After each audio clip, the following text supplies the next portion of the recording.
The rope was already around Cole Mercer's neck when Clara Bennett stepped beneath the gallows. Her wedding dress was covered in dust, and in one trembling hand she held the piece of paper that could either save Cole's life or destroy her father's name forever. Sheriff Bennett stared at his daughter as the crowd fell silent. "Clara," he whispered, "don't you dare read that." Cole looked down from the gallows. 10 years earlier, this town had called him a murderer.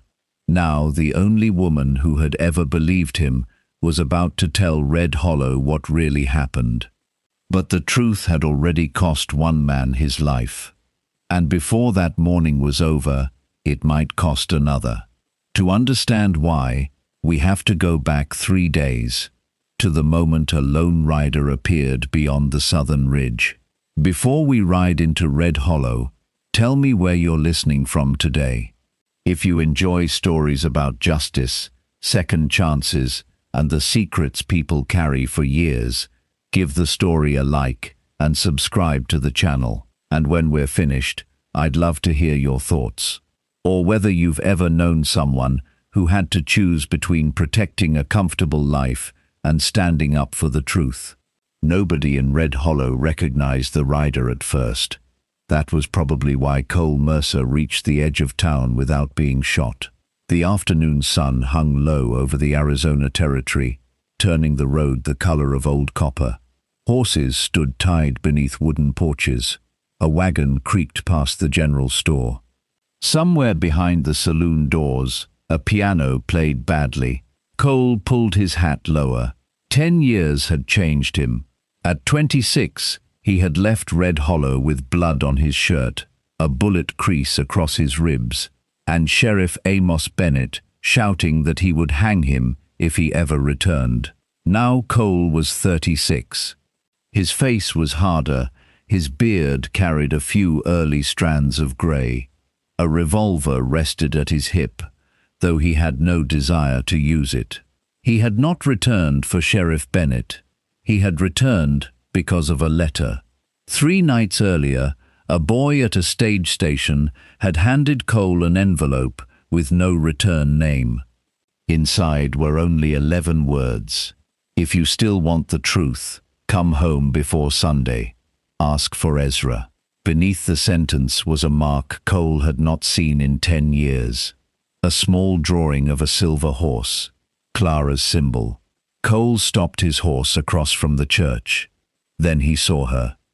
Clara Bennett stepped from the dressmaker's shop, carrying a parcel wrapped in brown paper. For one foolish second, Cole forgot how to breathe. She had changed too. Her dark hair was pinned beneath a pale bonnet. Her face was older, but not less beautiful. There was something quieter in her eyes now. Then Cole noticed the ring on her finger. A man came from the shop behind her. Tall, clean coat, expensive boots. Silas Harrow. Cole knew that name even before he recognized the face. The Harrow family owned more cattle country around Red Hollow than any 3 ranchers combined. Silas rested a hand gently against Clara's back. "We should speak to Reverend Pike about Saturday," he said. Saturday. Cole looked at the ring again. Clara was getting married. He turned his horse before she could see him. "Mercer," the voice came from across the street. Cole froze. An old man stood outside the livery stable holding a broom.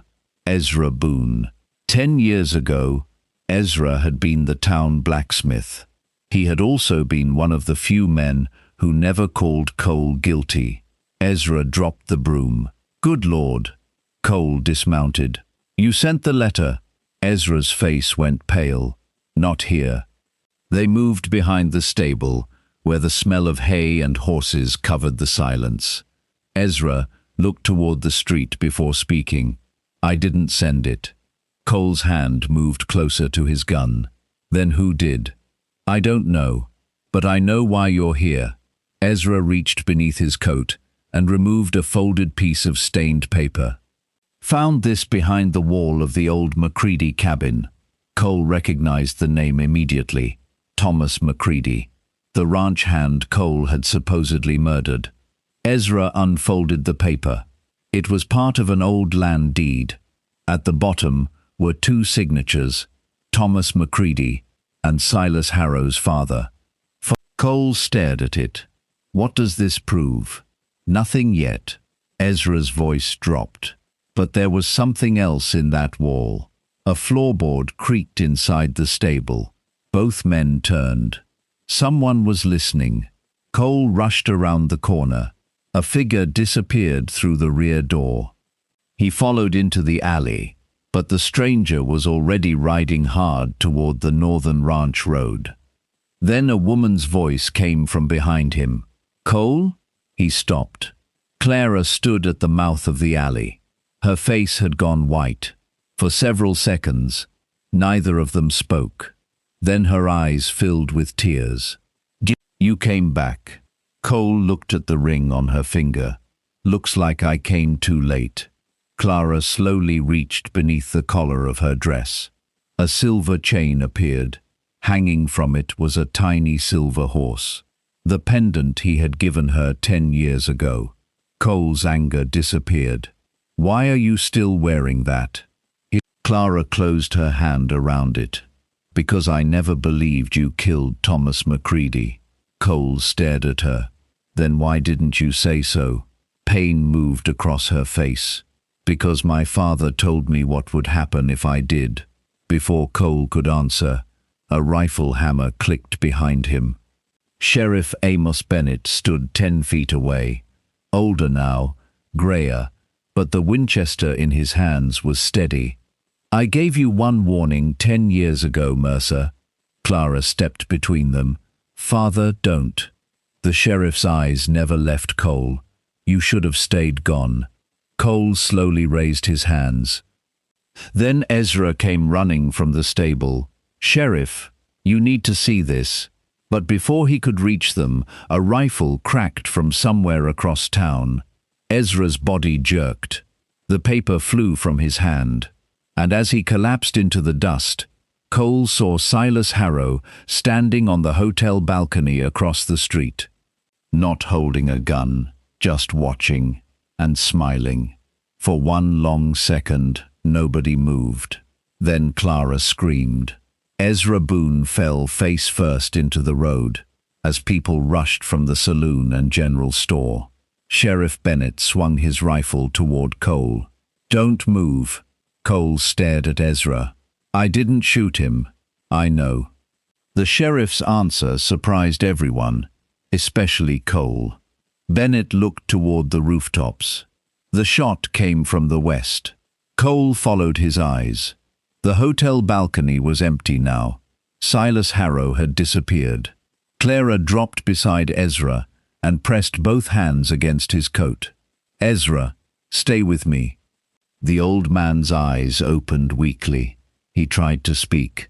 Cole knelt beside him despite the sheriff's warning. "Who shot you?" Ezra coughed. "Not the shooter." "What?" Ezra grabbed Cole's sleeve with surprising strength. "The church." His eyes shifted toward Clara. "Under your mother's name." Then his hand fell.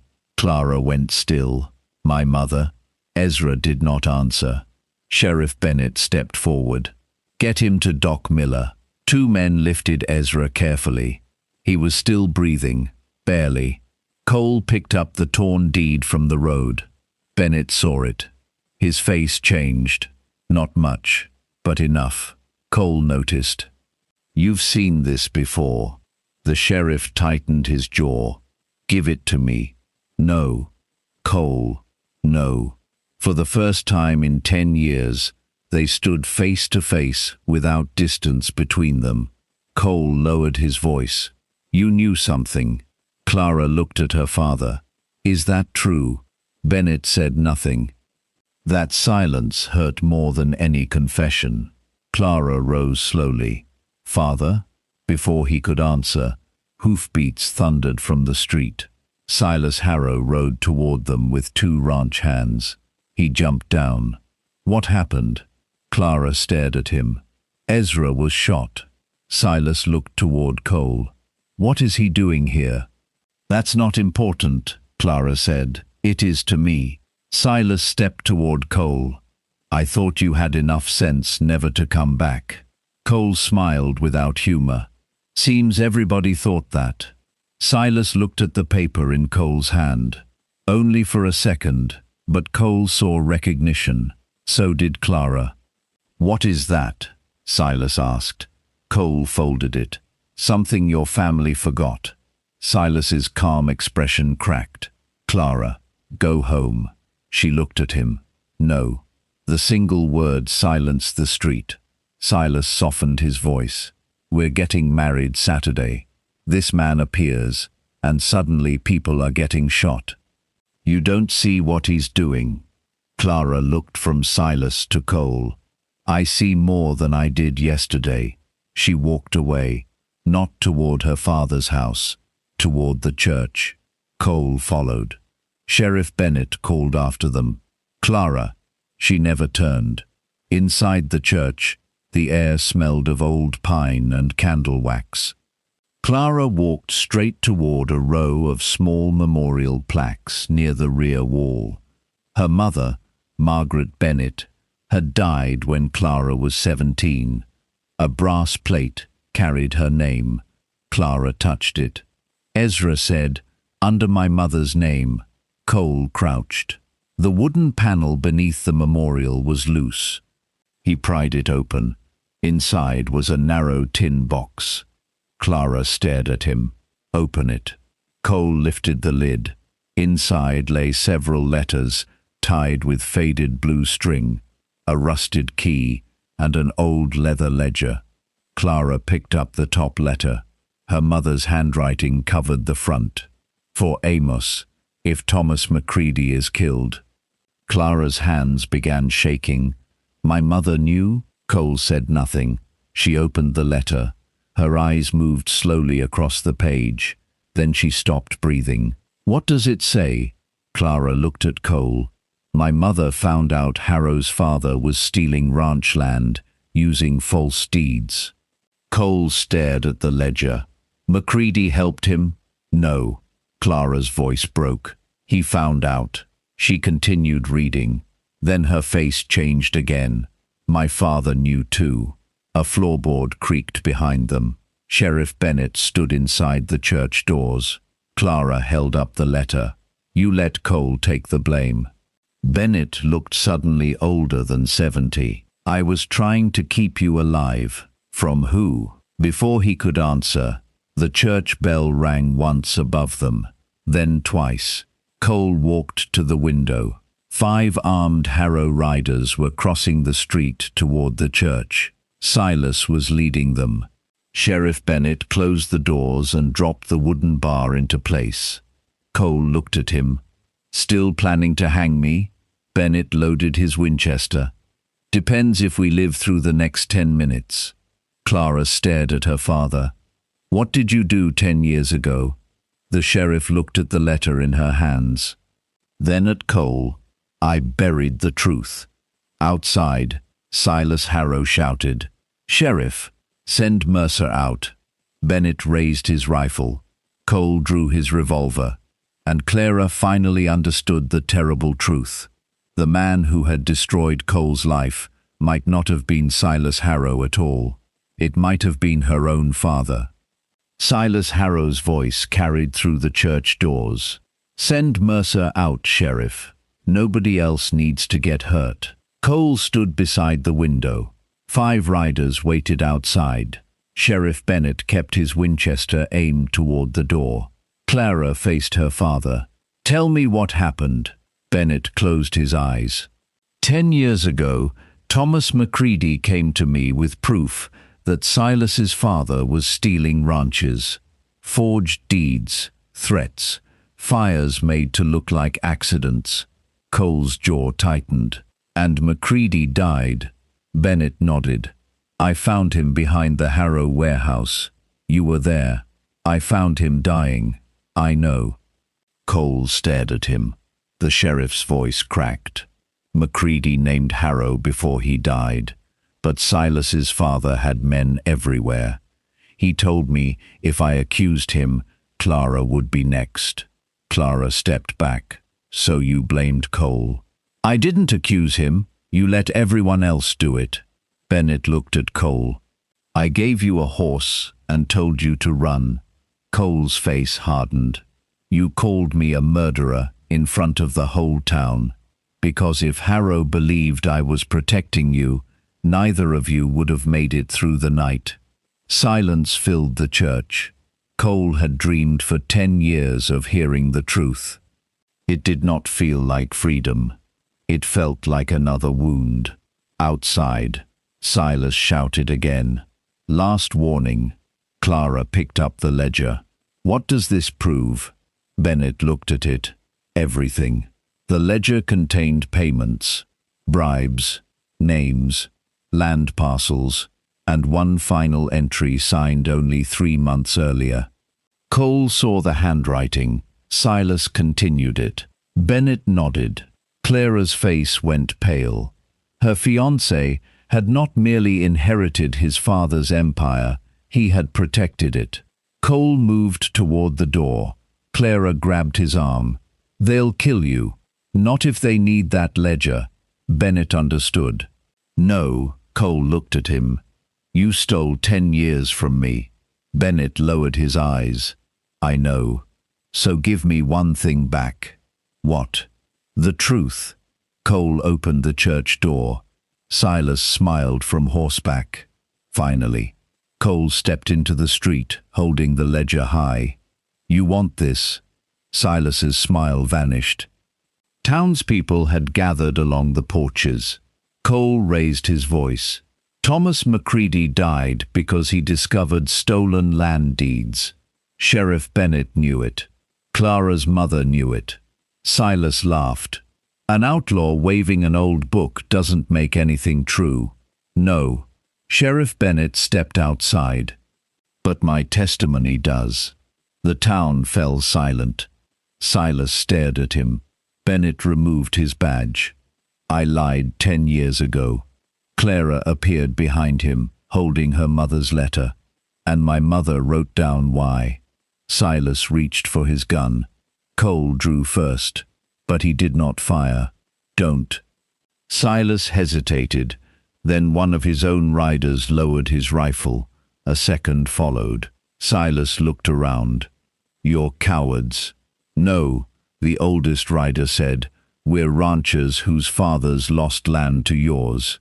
Silas's face collapsed. For years, fear had protected him. Now fear had changed sides. Sheriff Bennett walked toward him. Silas Harrow, you're under arrest. Silas slowly removed his revolver. He did not beg. He only looked at Clara. I could have given you everything. Clara touched the silver horse at her neck. Not the one thing I needed. Silas frowned. The truth. 3 months later, Red Hollow looked much the same.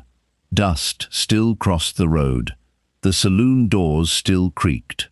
But stolen ranches were being returned through the territorial court. Sheriff Bennett had resigned. He was not imprisoned, but his name would never carry the same honor again.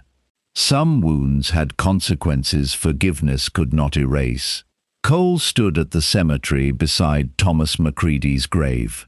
Clara joined him. Are you leaving? I don't know. She looked toward town. My wedding dress is still hanging in the dressmaker's shop. Cole smiled faintly. Seems a waste. I might need it someday. He looked at her. Clara, I can't become the man I was. I don't want him. She took his hand. I want the man who came back when he had every reason not to. Cole looked across Red Hollow. For 10 years, he had believed coming home meant proving he was innocent. He had been wrong. Coming home meant deciding what to do after the truth finally set him free. Clara placed the silver horse pendant in his palm. You gave me this when you left. Cole closed her fingers around it. Then keep it. Why? Because this time I'm not leaving alone, and somewhere behind them The church bell began to ring.